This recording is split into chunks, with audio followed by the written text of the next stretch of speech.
Dcera slavného českého rockera Petra Jandy Marta se nedávno nechala slyšet, že přijala nabídku v úžasné show, kterou pro vás chystá právě televize Prima. Podívejte se na reportáž a dozvíte se víc.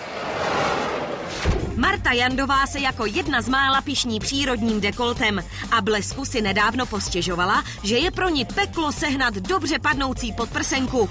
Rovnou můžu zapomenout na ty krajkové nebo vystužené. Právě díky tomu, že mám přírodní prsa, tak mi málo která z nich sedí, vysvětlila zpěvačka. A často chtějí ven, jak bylo vidno nedávno při jejím vystoupení v show Československo má talent.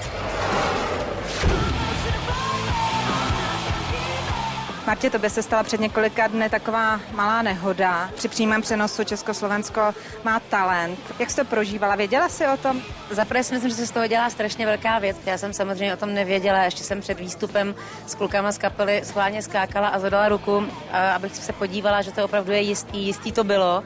Protože mi to stalo už na začátku, jsem vůbec nevěděla, že jsem byla Picovi strašně vděčná, že hned jak přišel na jeviště, že mě to hned upozornil, že jsem takhle nemusela stát prostě jak nějaká trubka. My ti veľmi pekne ďakujeme, že si prišla ako host do tohto semifinále, len sa obávam, neviem, kde sú fotografie, či zajtra nebude z teba československá Janet Jackson.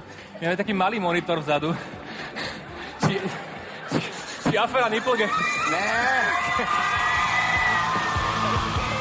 Říkám, příjemný to není, ale stalo se a když se podívám, kolika jednou lidem se to stalo, tak o mě bylo vidět nejmíň. O mě nebylo vidět, to byl víceméně jenom stín. Od malička jsem, co se týče mého poprsí, jsem hrozně citlivá a stydlivá. Protože to začalo celkem brzo, když jsem byla malá a nechodím ani na pláž na Hořebez. Většinou mám podprsenky, které mě nezradějí, tu podprsenku už si asi v životě nevezmu, pohřbím ji, rozstříhám na tisíce kousků. Tvoje vystoupení bylo ale super, ale ty se nevystupovala naposledy na Primě, že jo? Co tě tam čeká? Čeká mě X Factor, na který se moc těším, protože mám hrozně ráda spolupráci s mladýma lidma. Je to hrozně fajn, když si člověk může někoho takhle vybrat a dívat se, jak ten člověk roste, jak postupuje, jak se zlepšuje anebo zhoršuje a pomáhat těm, který člověk má nejraději, aby se umístil někde dobře prostě v tom hudebním světě, je fajn.